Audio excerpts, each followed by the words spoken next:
اور بعض لوگ ایسے ہیں جو کہتے ہیں کہ ہم اللہ پر اور روز آخر پر ایمان رکھتے ہیں، حالانکہ وہ ایمان نہیں رکھتے۔ یہ اپنے خیال میں اللہ کو اور مومنوں کو دھوکہ دیتے ہیں، مگر حقیقت میں اپنے سوا کسی کو دھوکہ نہیں دیتے اور اس سے بے خبر ہیں۔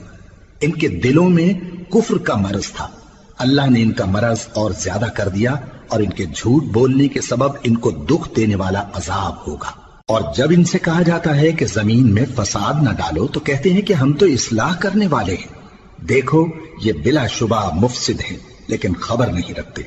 اور جب ان سے کہا جاتا ہے کہ جس طرح اور لوگ ایمان لے آئے تم بھی ایمان لے آؤ تو کہتے ہیں بھلا جس طرح بے وقوف ایمان لے آئے ہیں اسی طرح ہم بھی ایمان لے آئے۔ سن لو کہ یہی بے وقوف ہیں لیکن نہیں جانتے۔ اور یہ لوگ جب مومنوں سے ملتے ہیں تو کہتے ہیں کہ ہم ایمان لے آئے ہیں، اور جب اپنے شیطانوں میں جاتے ہیں تو ان سے کہتے ہیں کہ ہم تمہارے ساتھ ہیں، اور مسلمانوں سے تو ہم ہنسی کیا کرتے ہیں۔ ان منافقوں سے اللہ ہنسی کرتا ہے اور انہیں مہلت دیا جاتا ہے کہ شرارت و سرکشی میں پڑے بہک رہے ہیں۔ یہ وہ لوگ ہیں جنہوں نے ہدایت چھوڑ کر گمراہی خریدی، تو نہ تو ان کی تجارت ہی نے کچھ نفع دیا اور نہ یہ ہدایت یاب ہی ہوئے۔ ان کی مثال اس شخص کی سی ہے جس نے شب تاریک میں آگ جلائی، جب آگ نے اس کے ارد گرد کی چیزیں روشن کی تو اللہ نے ان لوگوں کی روشنی زائل کر دی اور ان کو اندھیروں میں چھوڑ دیا کہ کچھ نہیں دیکھتے۔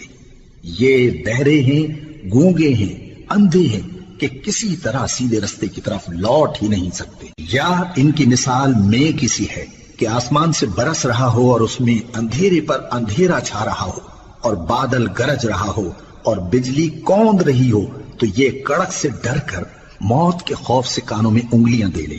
اور اللہ کافروں کو ہر طرف سے گھیرے ہوئے ہے، قریب ہے کہ بجلی کی چمک ان کی آنکھوں کی بصارت کو اچک لے جائے۔ جب بجلی چمکتی اور ان پر روشنی ڈالتی ہے تو اس میں چل پڑتے ہیں، اور جب اندھیرا ہو جاتا ہے تو کھڑے کے کھڑے رہ جاتی ہیں۔ اور اگر اللہ چاہتا تو ان کے کانوں کی سنوائی اور آنکھوں کی بینائی دونوں کو زائل کر دیتا۔ بلا شبہ اللہ ہر چیز پر قادر ہے۔